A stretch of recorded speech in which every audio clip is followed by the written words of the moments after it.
territory on west, there's just one way to handle the killers and the spoilers, and that's with the U.S. Marshal and the smell of Gunsmoke.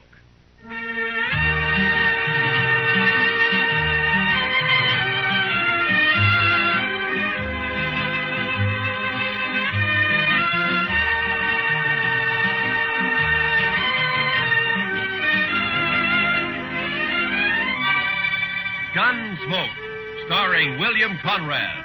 The story of the violence that moved west with young America. The story of a man who moved with it. Matt Dillon, United States Marshal.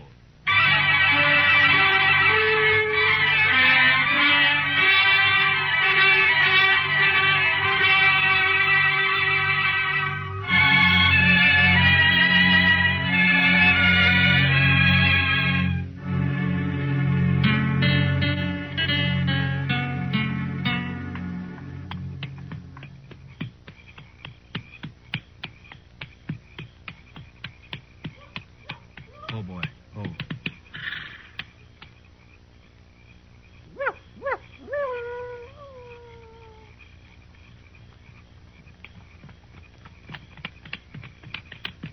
Wild Hog? Wild Hog, that you? Wild Hog, you there?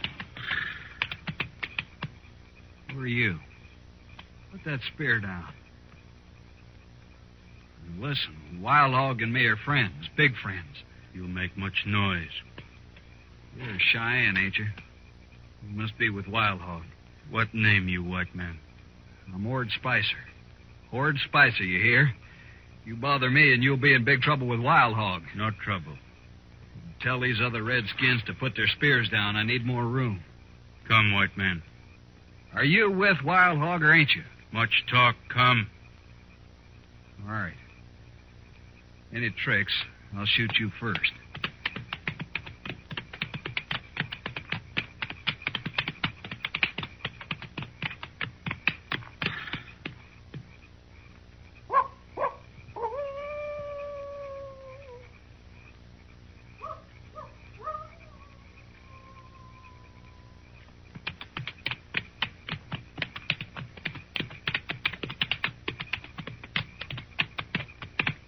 No one around here.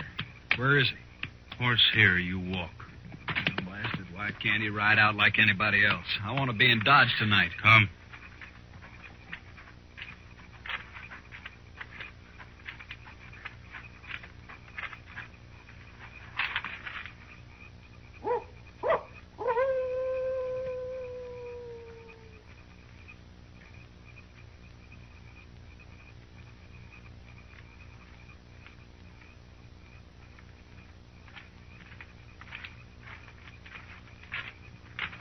Wild Hog?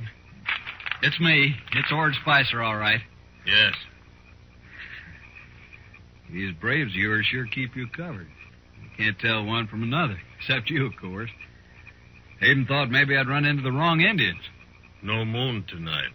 Oh, I recognized them as Cheyennes, all right, but you never know with...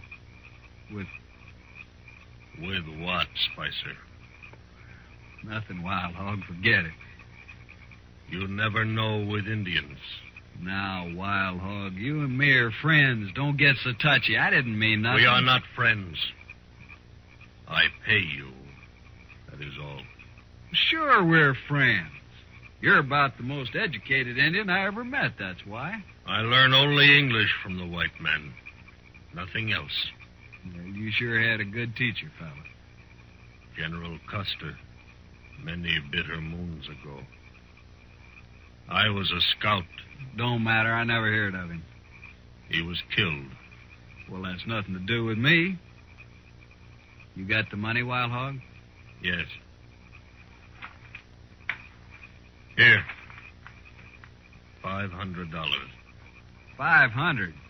Our deal was for 1,000. You will get the rest later. But I'm running a big risk for you Cheyennes. This is mighty dangerous work, Wild Hog. It will be even more dangerous if we do not meet again, Spicer. Oh, Wild Hog, you can trust me. I'll be back, you know that. Yes. When? Oh, 2-3 days. Where'll I find you? Make camp near here. We'll find you. Okay. I'll get on into Dodge now. Goodbye, Wild Hog. Don't get drunk, Spicer. Never touch it.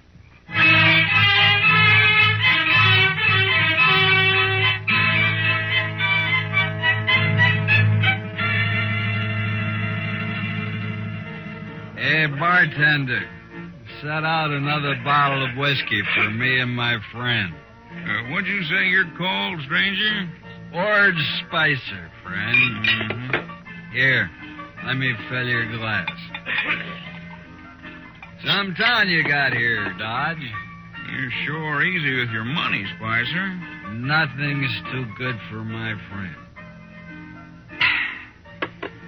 Say, what name you go by anyway? You got a lot of money, Spicer. Sure, I got money. I'll have more soon. You must have hit it rich, huh? Sure, I hit it rich. Easy money, friend. Easy money. How'd you do it, Spicer, anyway? Friend, I live like a gambler. My life's chicken one day and feathers the next. Right now, it's all chicken. Yeah, but how'd you do it? You made out real good, Spicer. Brains and guts, friend. Brains and guts. That's all it takes. I know, but how? You don't get money like that robbing old Indians. What's that? Huh? What'd you say about Indians? Oh, it's just a way of saying it back home. Don't get on the prod about it. Maybe you talk too much. Maybe you ask too many questions. Hey, what's the matter with you anyway? Maybe you know too much. Look, Spicer, you're hiding something. Don't trouble yourself. I ain't interested in you or your money or your liquor. I don't like that. You don't have to. You bet I don't. Keep your eyes right on mine, Spicer. I want to watch you die.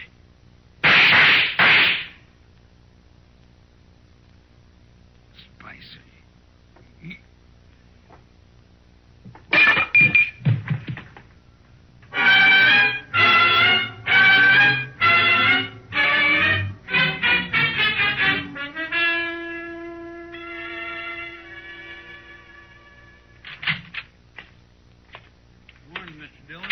How's our prisoner, Chester? I got two, Mr. Dillon.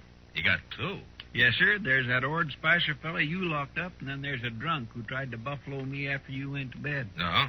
Did you have any trouble with him? A little, Mr. Dillon. He tried to hit me on the head with his 6-gun. Well, you look all right. Oh, he didn't do it, sir. I bit his thumb and kneed him at the same time. Well, that's quite a trick, Chester. You must have been practicing. No, sir, I haven't been practicing. But I had it all thought out. I see. All right, let's turn Spicer loose. I'll go get him, Mr. Dillon.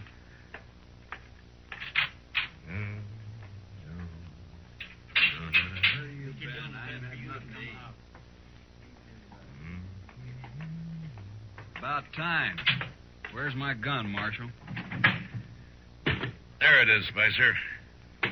And, don't use it around here anymore. You can't bother a man for self-defense.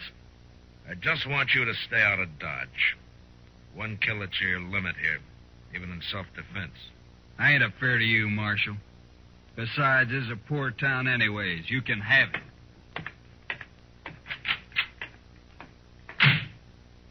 My, that man would kick a hog barefooted. He sure would, Chester. There's something real bad about him. Yeah, I don't know what it is, Chester, and I hope I don't have to find out. Well, you'll go away. Fellows like that got to keep moving. Seems like nobody wants him. Now, don't feel sorry for him, Chester. He got that way all by himself. Yes, sir. I mean, no, sir.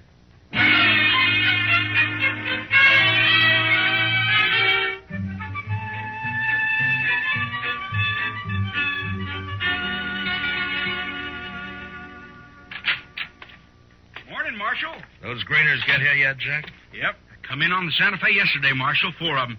Right back here. Oh, good. Beautiful guns, ain't they? Just beautiful. You're a good storekeeper, Jack, but I only need 2 of them. Well, I can make you a good price on all 4, Marshal. It wouldn't be any good if I don't need 4, would it? Well, Maybe not, but I never know. I got half a dozen 44 Sharps rifles, same shipment. Thought I'd be stuck with them forever. Well, with the big 50 out now, there ain't a buffalo hunter to use a 44 anymore. I don't see any 44s. Well, that's just what I'm telling you. Feller stopped in just this morning, took all 6. Paid me $75 a piece, too. You sold 6 rifles to one man? That's right, Marshal. Was he a buffalo hunter? Looked more like a drifter to me. Had plenty of cash, though. You know his name? No idea. Nothing wrong with it, was there, Marshal? Been a holdup around here I haven't heard about? No. Just a lot of rifles for one man to buy. No law again it, is there? What'd this man look like, Jack? Tall, skinny, kind of mean face. Mm-hmm. You wear 1.6 gun, black grips? Yeah. Come to think of it, he did. You know him? Yeah. Lord Spicer. He killed a man last night. Well, now I heard about that shooting. What do you suppose he's up to now? Where'd he go? I wouldn't know it. Packed the rifles on a mule and rode out of town. You going after him, Marshal? No. It's like you say, Jack. There's no law against a man buying all the rifles he wants. Seems strange, that's all. Well, let's settle on the price for those greeners, huh?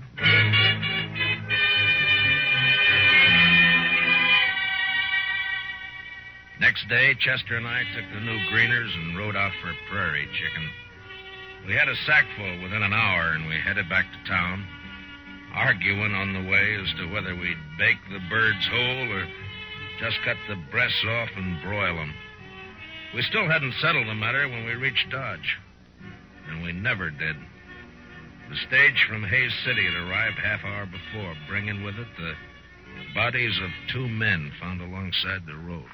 They were just laying there, Marshal, about 5 miles back. Both shot dead, but I thought I'd better bring them in anyway. Did you recognize them, Pete? No, Marshal, I didn't. The doc says they're a couple of riders from the T-Bar outfit. Yeah. He got them up in his office now. You bring in their horses? No sign of a horse, but there was an awful lot of tracks around. All right. I'll go see if Doc's found anything. Hang around, Pete, will you? I may want some more information from you. Okay if I do my waiting at the Alfraganza, Marshal? Yeah, sure. I'll put our horses up, Mr. Dillon. Yours, Chester. I may want mine. Yes, sir.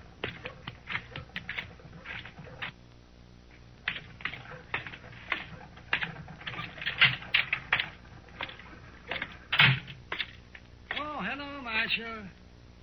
Just finishing up here. Be right with you. How'd they die, Doc? Well, they got half shot and then shot dead, Marshal. Yeah, I know, but is there any way of telling if maybe they killed each other? That does it. No, there is, Marshal, but I'd be mighty surprised if they did. Now, what do you mean, Doc? Well, they were cowboys, Marshal. Cowboys just don't generally carry buffalo guns. Here, take a look. What? I dug some of these out of each of them. Those are slugs from a Sharps rifle, Marshal. Yeah, sure are. Mm-hmm. That one's the best I found right there. Mm-hmm. What caliber did you say this is, Doc? Oh, I'd guess 44. 44 Sharps. Mm-hmm. Not many 44s in use around here since the big 50 came out. I know a man with 6 of them, Doc. What do you think of that? I'll let you know when I get back. So long, Doc.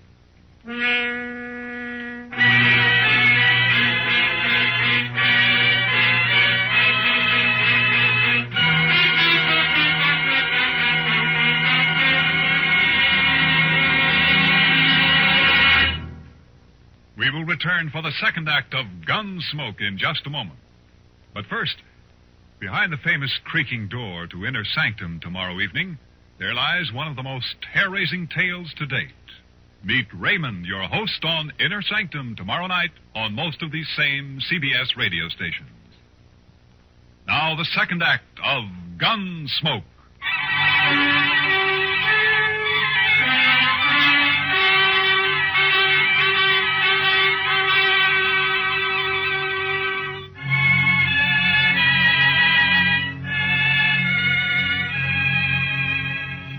The stage driver rode with me back to where he'd found the bodies, and from there I rode on alone. It was an easy trail at first. There must have been more than a dozen horses running together. Along toward dusk, however, they suddenly split up, and I was faced with two different trails to follow. I made a gambler's choice and rode harder than ever. There was only an hour of light left to track by when my horse stepped into a prairie dog hole, snapped his leg, and went over hard. My head glanced off a rock. There was a shower of light, and nothing.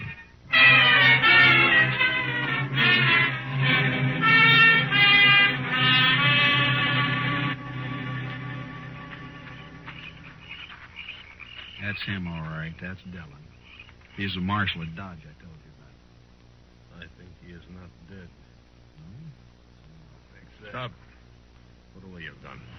But you can't let him live. He'd kill us, all right. I'm going to kill him anyway. You die for it if you do. Okay. You're the boss. But you'll wish I'd shot him. There. He is coming to now. We take care of him our own way. White Cloud, pick up his guns. Yeah, he isn't hurt. Just knocked out, that's all. Indians. Cheyennes. I'm no Indian, Marshal. Spicer. Yeah. Sure. No tricks now, Marshal. These redskins will shoot you to pieces. Yeah. Are those new Sharps 44s you bought them, huh, Spicer? It's no business of yours, Marshal. Not now. You're through. You're all the way through. Spicer, you're under arrest. What? I said you're under arrest. No, Marshal, what are you arresting me for? Not that it matters much. For selling guns to Indians and on suspicion of murder. All right, so I'm under arrest, but, Marshal, I want to ask you something. Yeah. How are you going to take me in, that's all? Just how are you going to manage? I'll worry about that. You sure will. Come on, Wild Hog, let's shoot him and get it over with. This is a man of much heart. I admire his courage. To stand with death on all sides and arrest a man. No, we will not kill him. Not yet. But you can't take him with us. White Cloud, give him a horse. Come.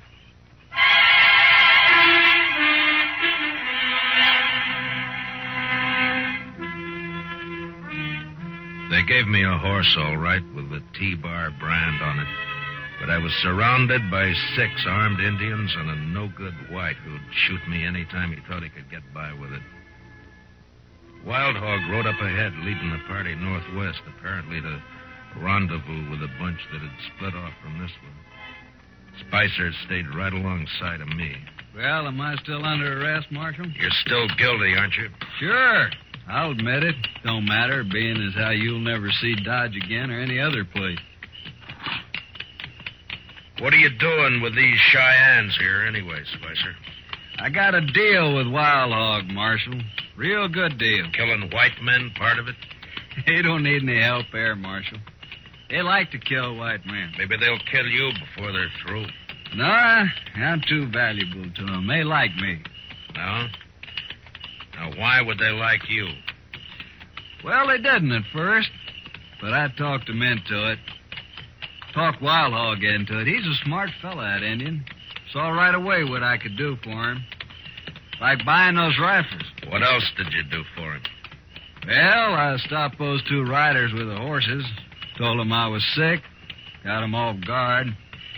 Those Cheyennes were on before they could move. It was real easy. You're kind of like a Judas sheep in a slaughter pen, huh? Yeah, that's it, Marshal. Pays better, though. I got $500 coming as soon as we find a ranch or 2 to raid. I see. Pretty good deal, huh? You know, I think a lot more of these Indians than I do of you, Spicer. I don't like that, Marshal. At least they got an argument on their side. But you're just a renegade white. I'll kill you for that, Marshal. Now, shut up. All right, you've asked for it. Shoot me and Wild Hog will split you wide open, Spicer. Besides, he spotted the rest of his party up there. Huh? Oh, yeah. All right for now, Marshal. But I'll see you dead. I promise I'll see you dead. I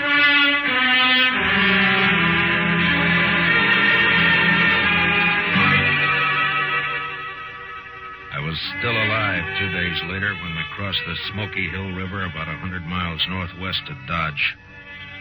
There were 15 Cheyennes in the party. And day and night, 2 of them, by turns, never took their eyes off of me. They seemed anxious for an excuse to cut my throat. And I had to watch every movement I made. It looked pretty hopeless. Wild Hog was smart, and he took no chances. But often he and I rode along together, though always flanked by my 2 warrior guards. Country is greener already. Better every mile. Why have you been raiding so far south, Wild Hog, if you like this land better? We are northern Cheyenne, Marshal, from the Bighorn Mountains. The Army took us south to a reservation in the Oklahoma Territory. Oh, so that's it. You jumped your reservation, huh? Why should we live in a hot, flat land that has no game? But the Army will be after you again. You've broken the law. Whose law? Ours or yours? All right, Wild Hog. But the Indian has a law against murder. You've broken that twice that I know of. Cheyenne does not speak of it as murder to kill his enemy. Those cowboys weren't your enemy, Wild Hog. They weren't fighting you. The Army drove us from our home in the mountains. The Army took our horses from us. We are going back home now on other horses, that's all. That doesn't explain your killing. Those men were peaceful. Marshal, if I could, I would kill every white man in the country. But I cannot. The Indian nations cannot. The red man has always fled before the white man. Those cowboys weren't chasing you? We needed their horses. They didn't even have a chance to fight. You tricked them. Is it only the white man who is allowed to trick his enemy? I was young once, Marshal, but I have seen too much trickery and lies and destruction and broken promises. I'll admit that's happened, Wild Hog. But you know, not every man is a liar and a killer. No. There are white men like you. And there are white men like Spicer. Spicer. Tell me something. Would you consider Ord Spicer guilty of murder? The Indian is Spicer's enemy, not his own people. Therefore, it is murder. Then you understand why it's Spicer I came after, not you. Why not me, Marshal? You're the Army's problem, not mine. I expect to fight the Army many times before we reach the mountains. Yeah.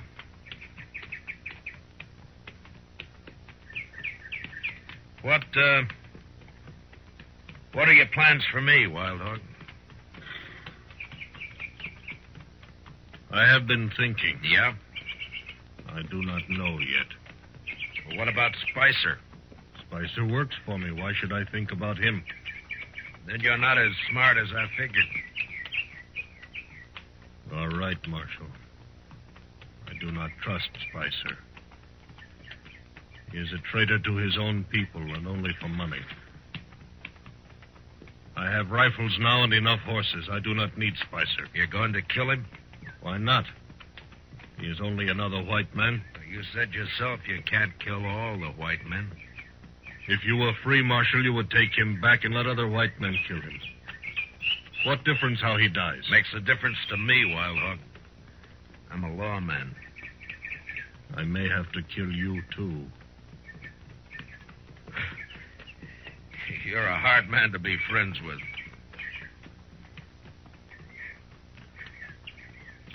I will explain to you, Marshal. It matters little about any Indian. Few more winters and not many of my people will be alive. I do not complain of our fate. Tribe follows tribe, nation follows nation. It is the law of nature. The white man's turn to be defeated and to disappear will come. It is just a matter of time. And so we may be brothers after all, Marshal. I'm not sure I believe all of that, Wild Hog. Of course not. Still, I recognize you as a warrior among your people, as I am a warrior among mine.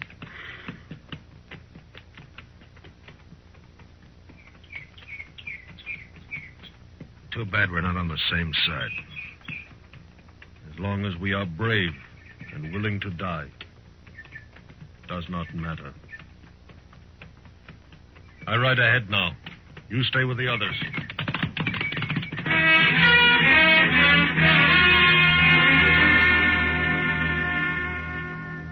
That night, we reached the North Fork of the Solomon River and camped with the shadow of low hills not many miles ahead.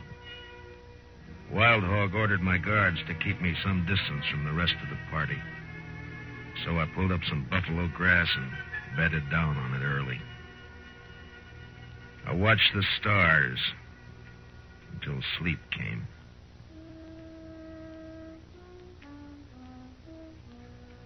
Next thing I heard was the sound of horses fading off in the distance.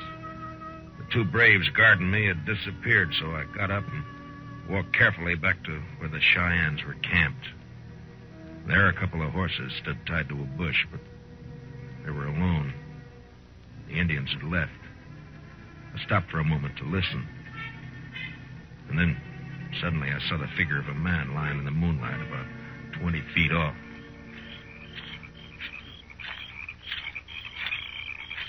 Spicer? Spicer? Yeah, there's no blood on you. You're all right.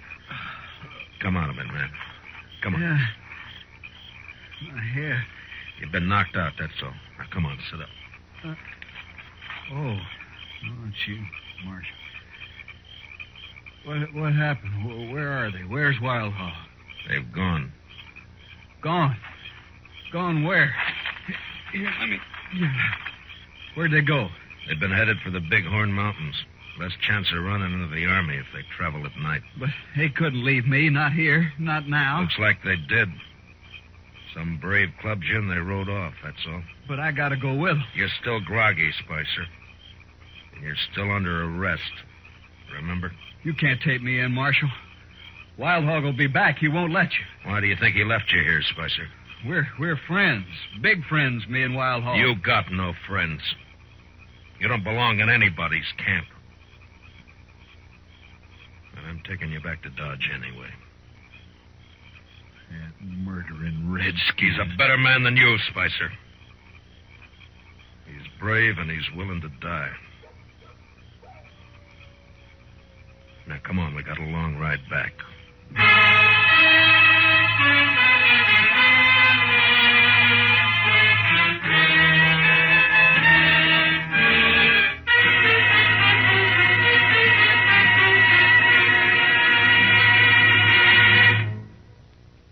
Gunsmoke, under the direction of Norman Macdonald, stars William Conrad as Matt Dillon, U.S. Marshal. Tonight's story was specially written for Gunsmoke by John Meston, with music composed and conducted by Rex Corey. Featured in tonight's cast were Harry Bartell, Larry Dobkin, Herb Vigran, and Jack Crucian. Parley Bayer is Chester, and Howard McNear is Dark. Join us again next week as Matt Dillon, U.S. Marshal, fights to bring law and order out of the wild violence of the West in Gunsmoke.